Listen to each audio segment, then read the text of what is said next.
Alhamdulillah, kita sampai kepada ayat 199 daripada surah Ali Imran.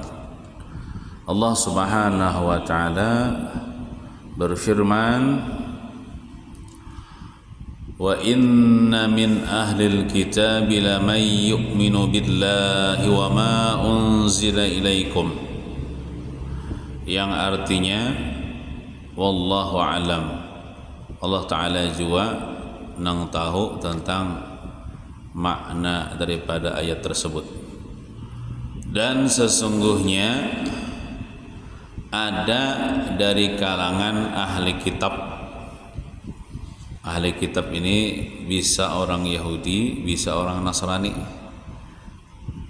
Di antara ahli kitab ya Allah Ta'ala bahari, sungguh ada orang yang beriman dengan Allah dan beriman dengan kitab yang diturunkan kepada kalian, wa ma unzila ilaihim, dan kitab yang diturunkan kepada mereka.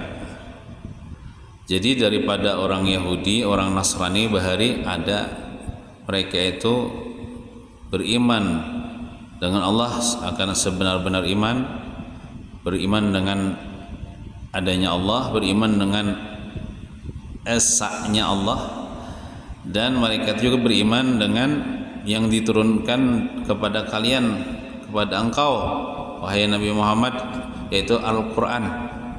Nah, beriman dengan artinya masuk Islam nih. Dan mereka juga beriman dengan kitab-kitab yang diturunkan kepada mereka dulunya, seperti kitab Taurat, kitab Injil. Tafsirnya inilah seperti Abdullah bin Salam dan kekawanannya. Jadi di zaman Nabi itu ada seorang Yahudi, dia alim dalam kitab Taurat, kitab Injil, disebut dengan ahli kitab. Nah, ketika Nabi Muhammad SAW sidin diangkat menjadi Rasul, maka Abdullah bin Salam ini menerima akan ajaran Nabi Muhammad, lalu dia masuk Islam. Nah, jadi dia masuk Islam, Abdullah bin Salam nih, jadi sahabat Nabi. Ada lagi kekawanannya yang lain, cuma terkenal Abdullah bin Salam tuh orang Yahudi zaman Nabi itu masuk Islam, jadi sahabat Nabi. Nah, jadinya itu sudah alim dulu, alim tentang kitab Taurat, kitab Injil. Nya sudah tahu di dalam kitab Taurat, kitab Injil itu akan datang akhir zaman seorang nabi daripada bangsa Arab. Jadinya kada takajut lagi, akhirnya nya beriman. Adapun pendeta-pendeta Yahudi yang lainnya ada yang kada beriman. Bahkan dirubahnya kitab Injil, kitab Taurat itu dirubah-rubahnya, disembunyikannya, dihapusnya tentang sifat-sifat Nabi Muhammad kada mengakui. Jadi Abdullah bin Salam ini termasuk orang yang beruntung menerima akan Islam. Nah, inya sudah alim terdahulu. Nah, lalu inya menerima pulang akan Al-Quran. Jadi inya nih alim 3 kitab akhirnya lah. Alim dalam ilmu Al-Quran, alim kitab Taurat, alim kitab Injil, mengamalkan pulang. Contohnya inya mengamalkan kitab Taurat, kitab Injil, inya beriman dengan Nabi Muhammad, karena kitab Taurat, kitab Injil itu menyuruh beriman kepada Nabi Muhammad. Nah, akhirnya inya jadi sahabat Nabi, akhirnya inya masuk surga nanti di akhirat. Adapun pendeta-pendeta Yahudi-Yahudi yang lain yang kada beriman itu masuk neraka. Nah, tafsirnya lagi di sinilah nang termasuk beriman kepada Nabi daripada orang Nasrani, yaitu Raja Najasyi, Raja Afrika dan rakyatnya. Nya bila rajanya beriman, 4 juga tuh rakyatnya beriman juga. Jadi walaupun Raja Najasyi itu kada pernah ketemu dengan Nabi, nya hidup di zaman Nabi, tapi nya kada ketemu dengan Nabi nya di Afrika, Nabi di Madinah. Cuma Nabi itu mengirim surat kepada raja-raja. Allah kirim Nabi surat. Nabi itu kan bisa menulis lah, sahabatnya menulis, yang isinya tuh membawai untuk masuk Islam. Sampai ke Afrika sana dibawa oleh sahabat nih, sahabat membawakan isi suratnya itu mengajak untuk beriman. Nah, Raja Najasyi ini sudah mengerti tentang kitab Injil kan, Injil asli bahari. Di dalam Injil itu bila kamu ketemu dengan Nabi akhir zaman Muhammad atau Ahmad, berimanlah kamu. Lalu ini langsung beriman. Ketika datang utusan surat Nabi itu dibacakan kepadanya untuk dia beriman. Nah, jadi walaupun dia tidak ketemu Nabi, tapi inya beriman kepada Nabi Muhammad SAW. Karena inya ini raja beriman, maka 4 tajwa rakyatnya beriman berataan. Nah, jadinya ini dapat pahala besar sebab inya beriman tuh rakyatnya berimanan berataan. Nah, itu orang Nasrani ada nang beriman zaman Nabi itu, Raja Najasyi. Nah, ketika Raja Najasyi meninggal dunia, Nabi Muhammad di Madinah sembahyang sholat gaib.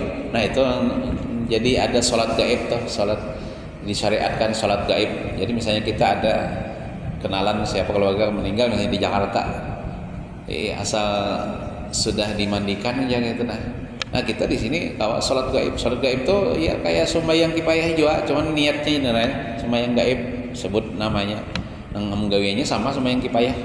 Nah itu disyariatkanlah sholat gaib Nabi Muhammad di Madinah, Raja Najasyi di Afrika. Bahkan Raja Najasyi ini terkenal raja yang adil, ya. Walaupun dia waktu itu belum masuk Islam, dia adil, sehingga para sahabat Nabi ini sebelum hijrah ke Madinah tuh hijrah ke Habasyah, ke Afrika untuk menyelamatkan iman, karena di Mekah sudah kada aman lagi. Nah jadi diterima sahabat Nabi yang hijrah ke Afrika ini diterima dengan baik oleh Raja Najasyi ini. Nah itu. Nah, Nabi juga bukan cuma kepada Raja Najasyi aja mengirim surat. Nabi itu berdakwah dengan suratnya kepada Raja Mesir. Kalau tidak salah Raja Muqawqis. Rasanya Raja Mesir itu rasanya kada beriman rasanya. Cuman Nabi ini kan memaksa. Nah, tapi Raja Muqawqis, Raja Mesir itu rasanya kada beriman rasanya lah. Tapi inya menyambut dengan baik, menerima dengan baik utusan Nabi ini. Bahkan Nabi dihadiahi seorang budak perempuan namanya Mariyatul Qibtiyah. Maryah Al-Qibtiyah. Qibti itu kan suku Qibti, ada di Mesir itu suku Qibti. Kayak Firaun itu kan suku Qibti. Maryah Qibtiyah. Nah, Maryah Qibtiyah itu nanti dikawini Nabi kan, lalu lahirlah anak Nabi namanya Ibrahim. Nah itu rasanya kada beriman belah, kada saking cek lah. Walaupun dia seandainya kada beriman, dia kada menghinakan surat Nabi itu. Mungkin dia berbuat baik kepada utusan Nabi. Nah Nabi juga membawa ibu iman mengirim surat kepada Raja Heraklius, Raja Romawi di Italia. Sebagai situ juga Nabi membawa ibu iman nih masuk Islam.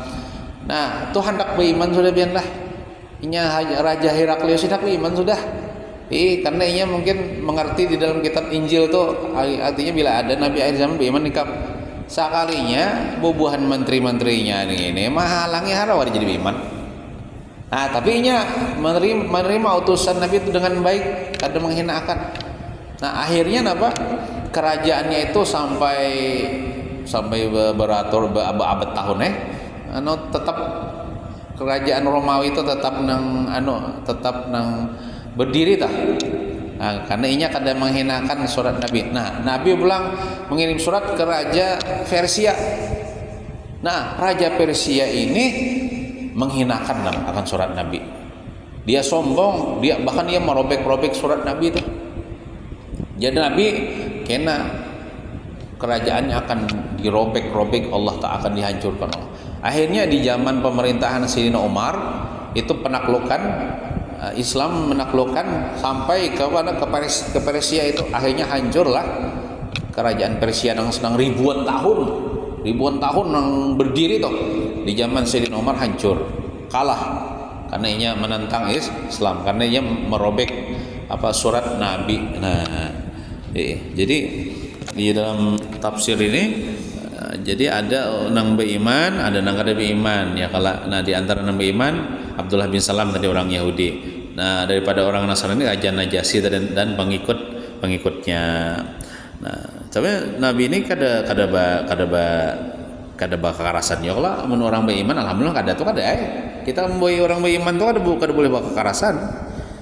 Orang masuk Islam tuh ada boleh ada tekanan atas kemauannya sendiri. Nah, khashi'ina lillah, dalam ayat itu mereka itu tunduk bagi Allah, menerima akan agama Islam, tunduk akan ajaran Islam ya kan. la yashtaruna bi ayatillahi thamanan qalila. Mereka itu nang orang Yahudi, orang Nasrani masuk Islam deh. Mereka itu tidak menukarkan dengan ayat Allah itu akan harga sedikit daripada dunia.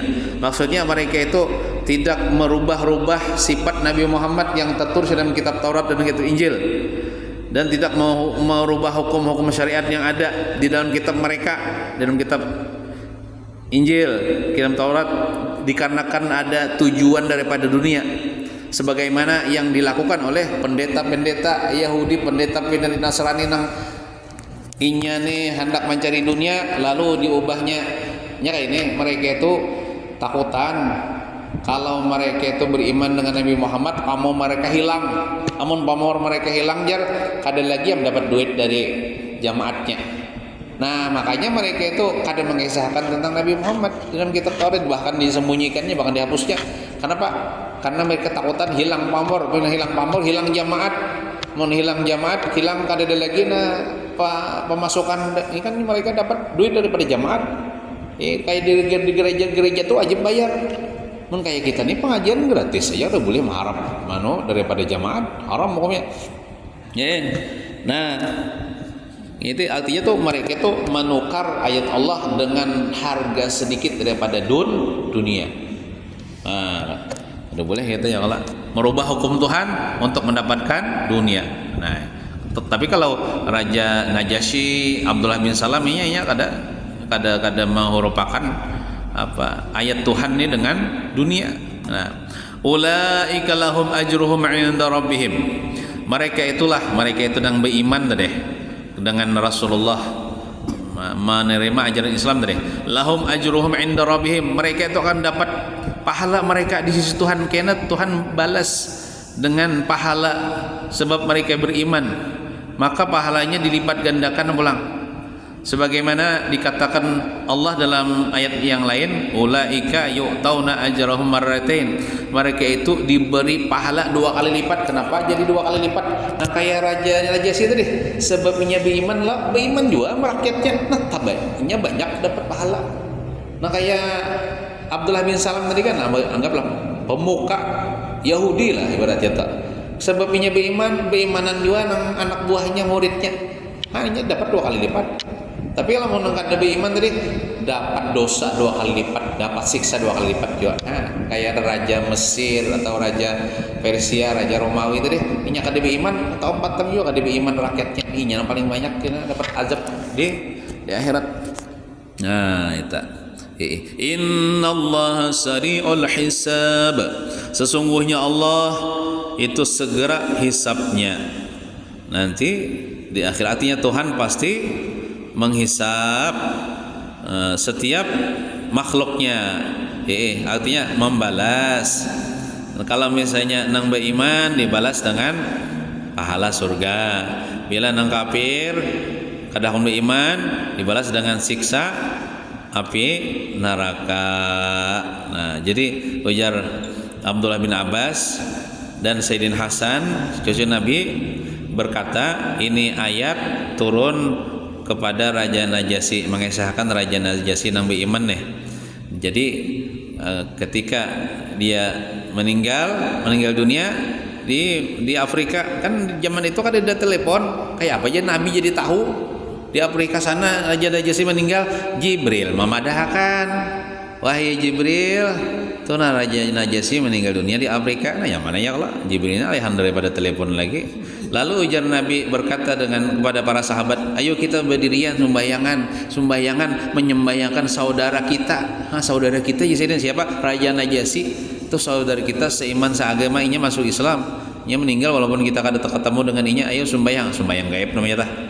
Nah, sembahyang gaib. Nah, luar biasa kalau Nabi ini menyembayangkan, itu dapat syafaat orang itu. Nah, mudahan kita lah termasuk orang yang alhamdulillah sekarang sudah beriman, dan mudahan iman kita ini dijaga Allah Ta'ala, kita mati hal keadaan beriman, husnul khatimah. Mudahan kita terkumpul dengan Rasulullah SAW nanti di dalam surganya Allah Subhanahu Wa Ta'ala.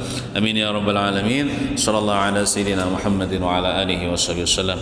Walhamdulillahi rabbil alamin. Taqabbalallahu minkum.